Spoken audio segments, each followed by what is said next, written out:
Marilah kita beribadah kepada Tuhan. Pertolongan kita adalah dalam nama Tuhan. Ia menjadikan langit dan bumi, yang memelihara kesetiaannya sampai selama-lamanya, dan yang tidak pernah meninggalkan perbuatan tangannya. Amin. Kasih karunia dan damai sejahtera dari Allah Bapa dan Tuhan Yesus Kristus menyertai jemaat sekalian dalam memasuki minggu Advent ketiga ini. Nats membimbing dalam ibadah minggu Advent ketiga ini Injil Lukas pasal 21 ayat 28 yang berkata, apabila semuanya itu mulai terjadi, bangkitlah dan angkatlah mukamu, sebab penyelamatanmu sudah dekat. Marilah kita bersama dalam keadaan berdiri memuji Tuhan. Rohani 21 bait yang pertama, ku nantikan pertama.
Kasihilah Tuhan Allahmu dengan segenap hatimu, dan dengan segenap jiwamu, dan dengan segenap akal budimu. Itulah hukum yang pertama dan yang pertama. Dan hukum yang kedua yang sama dengan itu ialah, kasihilah sesamamu manusia seperti dirimu sendiri. Pada kedua hukum inilah tergantung seluruh hukum Taurat dan kitab para nabi. Kiranya Roh Kudus Tuhan menolong kita dalam melaksanakan hukum Tuhan ini. Jemaat Tuhan dipersilakan duduk kembali.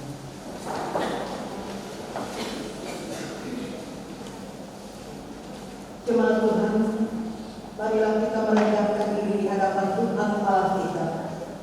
Dan hendaknya setiap orang mengaku segala salah dan dosa.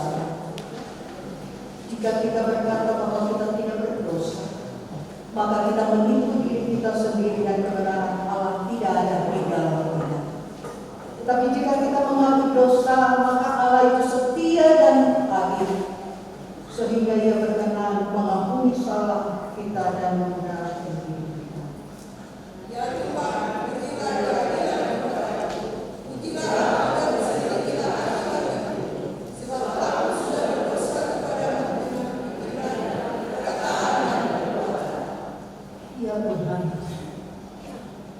Selamatkanlah kiranya umat-Mu dan berkatilah diri-Mu sendiri.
1 sampai dengan 11. Ketika jemaat Tuhan sudah membuka kitab dan mempersiapkan pembacaan ini, marilah kita berdoa sebelum membaca firman Tuhan.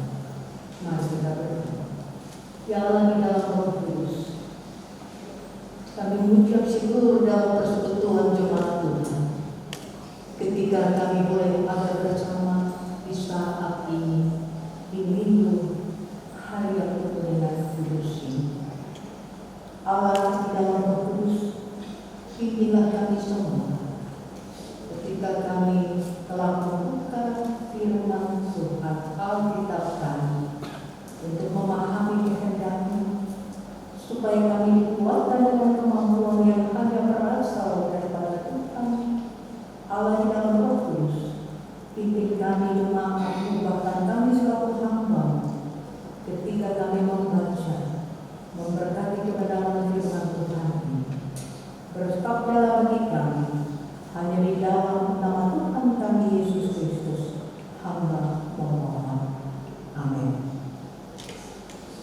Injil Yohanes pasal 1 ayat 1 sampai dengan ayat 11. Jemaat Tuhan, saya akan membaca ayat-ayat janji jemaat Tuhan akan bersama membaca ayat-ayat yang kita akan baca berbahasa. Firman yang telah menjadi manusia. Pada mulanya adalah firman. Firman itu bersama-sama dengan Allah, dan firman itu adalah Allah.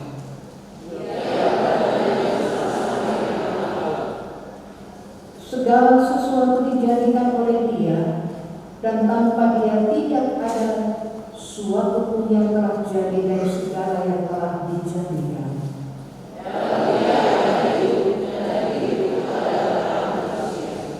Terang itu bercahaya di dalam kegelapan, dan kegelapan itu tidak menguasainya.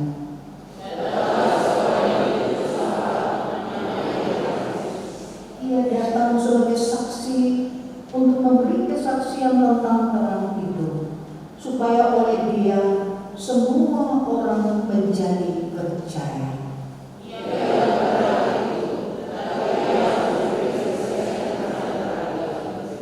Terang yang sesungguhnya yang menerangi setiap orang sedang datang ke dalam dunia.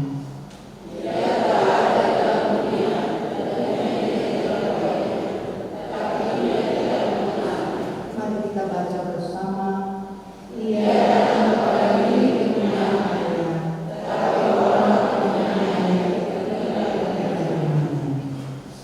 Sampai disinilah pembacaan Alkitab. Berbahagialah segala orang yang mendengar firman Allah serta memeliharanya. Haleluya.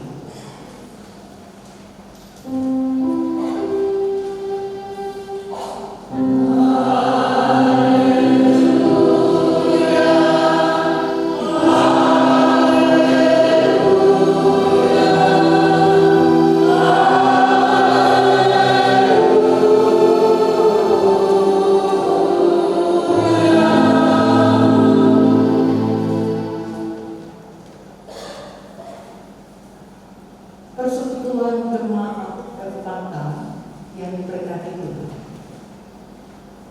Tema khotbah dalam pembacaan kita di pagi hari ini adalah kuasa Allah pada orang percaya. Kuasa Allah pada orang percaya. Ada satu film tentang anak-anak pemuda yang mempertanyakan Tuhan. Mereka ingin hidup bebas dari kontrol Tuhan. Keinginan ini timbul ketika anak-anak itu bertumbuh dalam suatu lingkungan jemaat, lingkungan persekutuan, di mana di dalam gereja mereka terlibat sebagai prokantor, pendeta, dan para penatua yang melayani. Kelihatan begitu bagus, manis, rukun, dan indah. Jemaat Tuhan dalam realitas hidup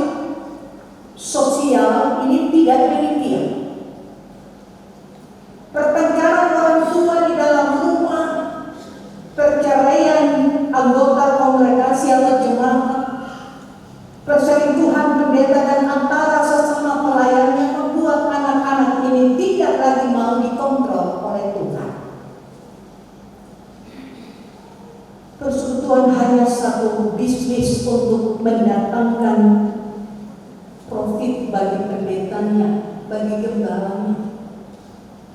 Maka anak-anak itu tidak lagi melihat masa depan gelap, tidak ada pengharapan.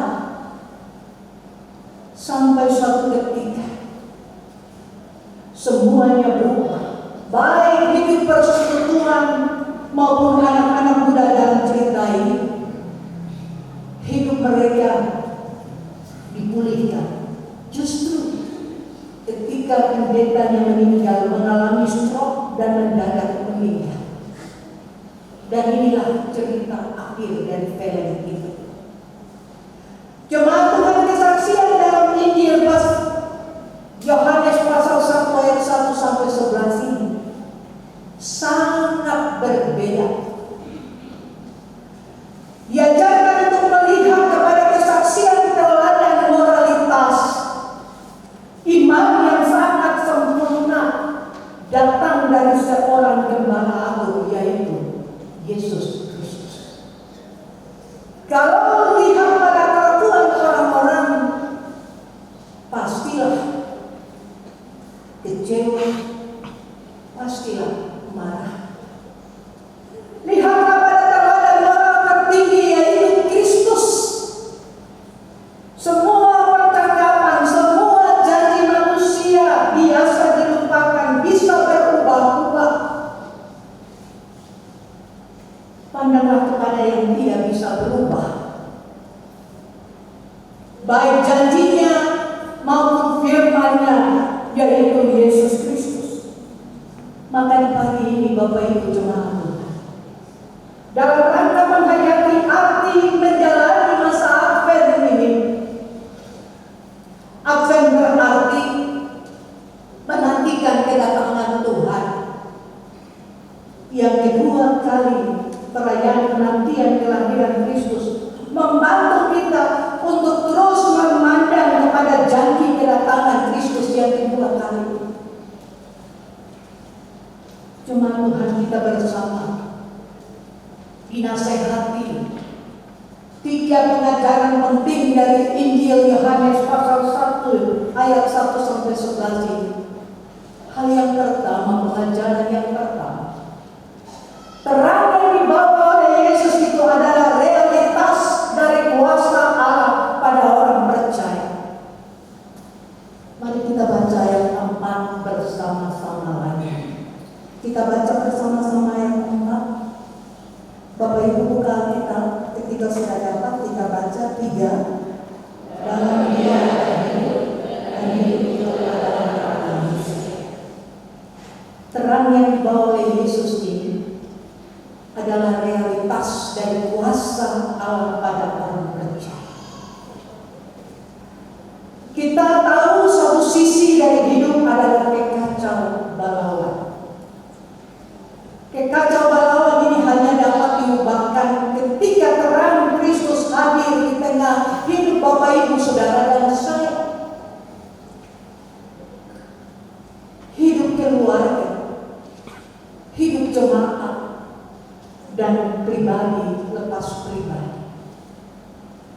Terang yang mengusir kekacau balauan, dan di dalam cerita Alkitab, kitab Kejadian, Roh Allah melayang-layang di atas kegelapan dan kekacau balauan yang tidak terbentuk, yang sudah ada sebelum dunia dijadikan. Dan kemudian Allah berfirman, jadilah terang. Kejadian 1 ayat yang ketiga. Terang yang baru dijadikan oleh Allah tersebut menelusuri dan masuk ke dalam kekacau balauan yang kosong, sehingga terang itu menertibkannya menjadi hanya ada terang dan hanya ada gelap. Tidak ada lagi planet yang bergerak secara tidak teratur. Semua dalam tatanan ketertiban ilahi. Demikian juga Yesus. Ia adalah terang yang menerangi kegelapan. Dikatakan pada ayat yang kelima. Mari kita baca bersama ayat yang kelima. 3.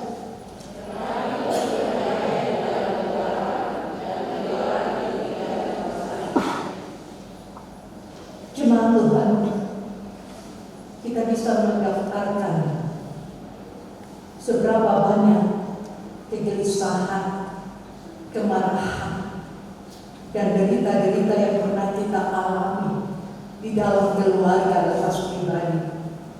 Sebagai satu keluarga, ketika kita mengundang Kristus mengambil dan membereskan permasalahan-permasalahan dalam keluarga kita, akan timbul pengharapan. Pengharapan itu memampukan seseorang untuk memberikan pengampunan, dan pengampunan itu membebaskan seseorang dari kegelapan yang merusak hidupnya dan menghalangi aliran damai sejahtera ke dalam jiwa serta hati.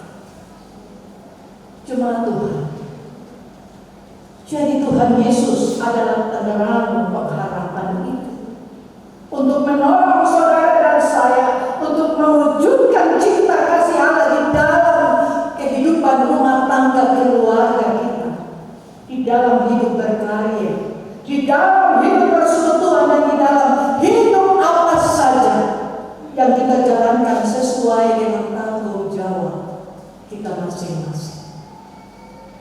Jemaat Tuhan, pengajaran yang kedua dikatakan bahwa terang pengharapan yang dibawa oleh Yesus adalah terang yang sanggup menerangi atau mengungkapkan hal-hal yang tidak kelihatan, yaitu pada ayat yang kelima. Definisi gelap adalah ketiadaan terang. Begitu terang bercahaya, gelap pun sirna, gelap pun hilang. Tuhan adalah terang abadi di dalam hidup Bapak Ibu Saudara dan saya. Oleh karena itu moto GKI dari kitab Efesus pasal 5 ayat 8 sangat tepat. Memang dahulu kamu adalah kegelapan, tetapi sekarang kamu adalah terang di dalam Tuhan. Sebab itu hiduplah sebagai anak-anak terang. Terang yang dibawa oleh Yesus ini adalah terang yang memperlihatkan segala sesuatu apa adanya. Manusia, kita semua pribadi lepas pribadi, kita boleh menyembunyikan perkara-perkara penyimpangan dan penyelewengan, atau menyimpan hal-hal berhala-berhala, menyimpan rahasia-rahasia di dalam hati. Kita tidak dapat lari daripada Tuhan. Kita tidak dapat lari dari terang pengharapan akan keadilan yang terus menggugah di dalam hati tiap pribadi, tiap-tiap orang di dalam kehidupan kita ini. Tujuannya agar setiap orang Bapak Ibu Saudara dan saya kembali kepada jalan kebenaran, jalan kejujuran, jalan kesetiaan dan ketaatan kepada Tuhan.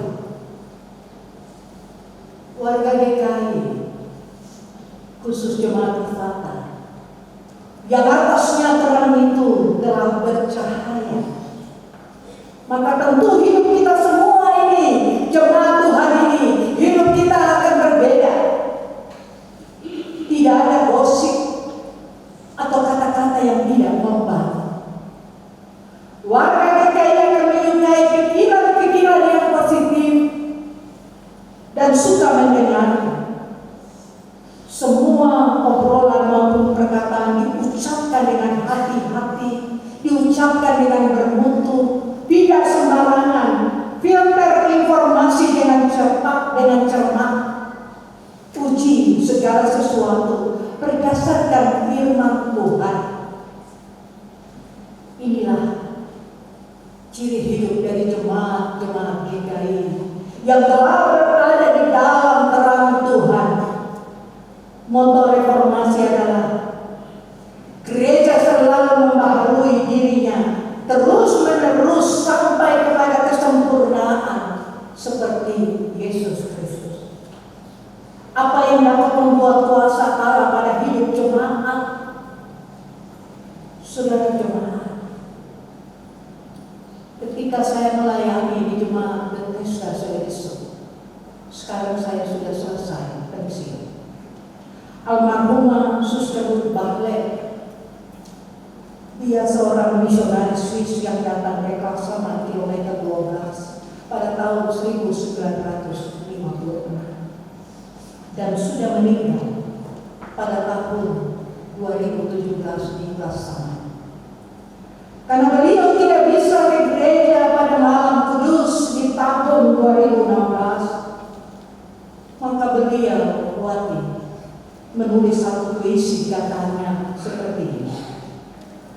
Malam ini kita hadir di sekitar palungan dari Bayi Kudus Yesus Kristus. Kita memintanya agar matanya yang kudus menggantikan mata kita, tangannya menggantikan tangan kita, kakinya menggantikan kaki kita, telinganya menggantikan telinga kita, mulutnya yang kudus menggantikan mulut kita. Cuma Tuhan, kalau mata kita telah melihat Yesus, mata kita telah melihat Yesus Sang Immanuel, jangan lagi kita berpaling dari Raja yang mulia itu. Sebagai warga GKI, saudara dan saya punya kesempatan untuk bersaksi melayani Tuhan di atas tanah Papua ini.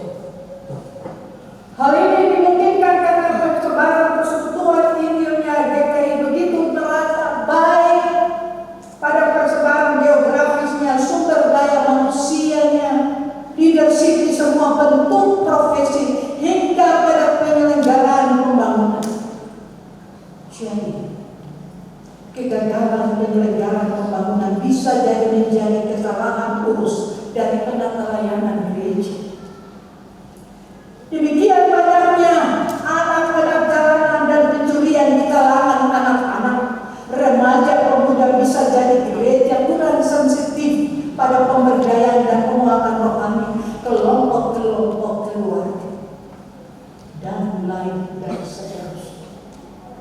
Saudara-saudara jemaat, waktu kita semua terbatas. Waktu kita semua terbatas untuk bersaksi bagi Tuhan Yesus dalam penata layanan persekutuan, sosial, kerja-kerja dan tanggung jawab. Satu cara untuk menghadapi perubahan ketika menjalani kesaksian iman adalah dengan selalu menjunjung tinggi firman Tuhan, tetap memandang kepada penasehat ajaib, Allah yang perkasa, Bapa yang kekal, Raja damai. Karena itu jemaat, kita hidup beriman teguh kepadanya, kepada Yesus Kristus. Hiduplah berdasarkan firman Tuhan sehari-hari. Kitab Mazmur pasal 119 pada ayat 9 berkata, dengan apa orang muda dapat mempertahankan kelakuan yang bersih? Dengan menjaganya sesuai dengan firman Tuhan. Jemaat yang Tuhan Yesus kasihi dan mengasihi Tuhan Yesus, pengajaran yang ketiga adalah Tuhan Yesus adalah terang yang membimbing. Kalau orang tidak mempunyai terang, dia akan berjalan di dalam kegelapan dan tidak mengetahui kemana dia berjalan. Yohanes 12 ayat 40. Saudara jemaat, setiap kita harus yakin benar arah dan alamat perjalanan hidup kita masing-masing, hidupnya. Masa Advent membantu jemaat untuk mengingat alamat perjalanan hidupnya. Suatu waktu jemaat Tuhan, ketika kami masih melayani, kami masih ada di Timika, bekerja dengan Freeport. Kami pulang waktu weekend sekitar jam 6 sore dari kota Timika ke Balapura. Perjalanan sampai pada ketinggian 2.700 meter dari permukaan laut, kalau Bapak Ibu pernah ke sana. Kami tidak lagi dapat melihat jalan. Ketika suami yang menjadi driver, kami hanya berpedoman pada lampu kabut dan bekas ban mobil di tanah. Ada mobil duluan, ada bekas ban mobil di tanah. Kami bergerak maju tanpa ragu dengan lampu kabut, walaupun laju kendaraan harus diperlambat. Ini gambaran tentang bagaimana terang Tuhan Yesus yang membimbing dalam kabut hidup. Kalau Yesus masuk ke dalam hidup Bapak Ibu Saudara dan saya, maka berakhirlah masa menduga-duga dan meraba-raba. Dan lenyaplah masa keraguan, tidak ketentuan, kemenentuan dan kebimbangan dari hidup kita ini. Jalan yang gelap menjadi terang. Sikap yang diselubungi oleh kegelapan yang tidak menentu diterangi.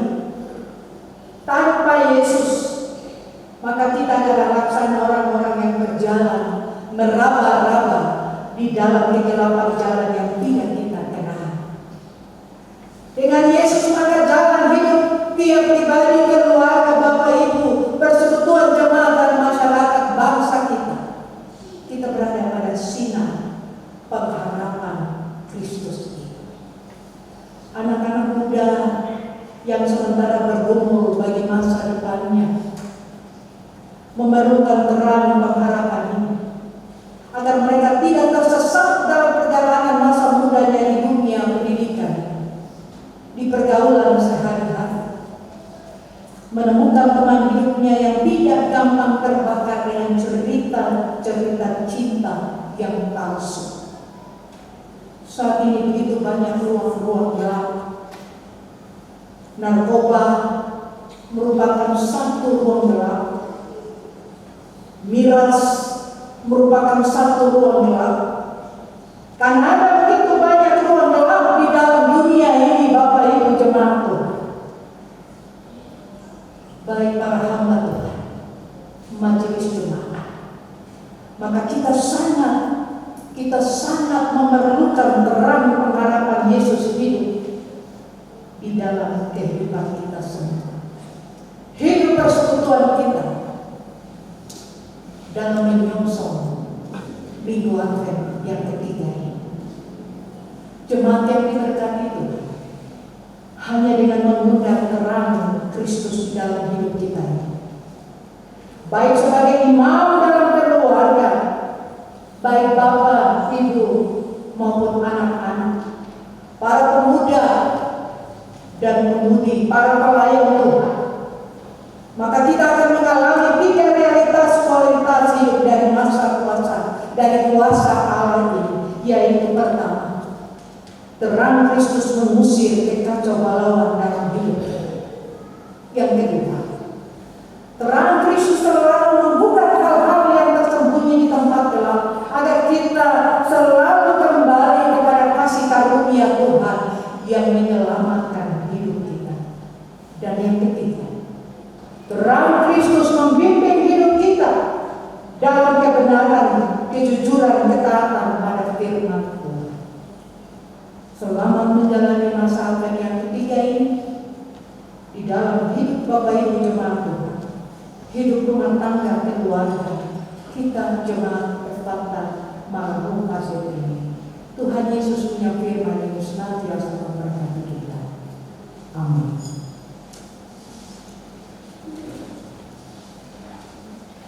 Solo dari Yusuf dengan lagu pujian.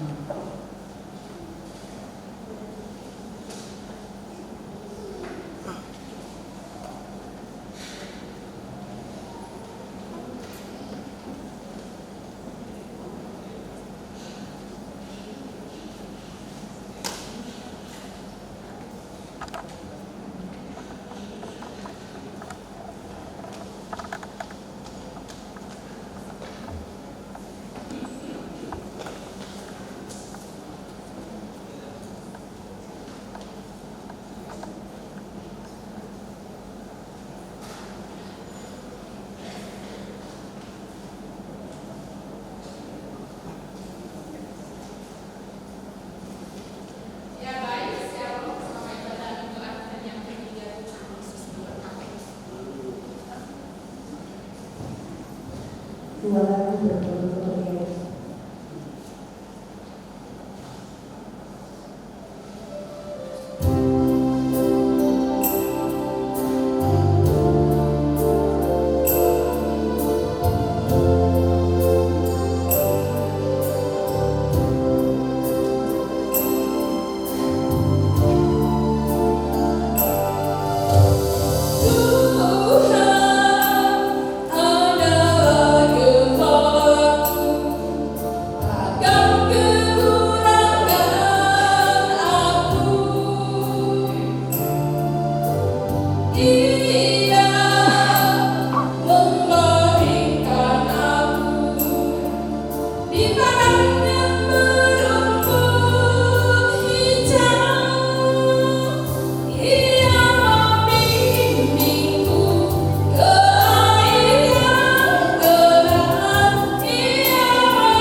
Kiranya anugerah dari Tuhan Yesus Kristus, pengasihan dari Allah Bapa, dan persekutuan di dalam kuasa Roh Kudus memberkati dan menyertai kita senantiasa hari ini kekal sampai selama-lamanya.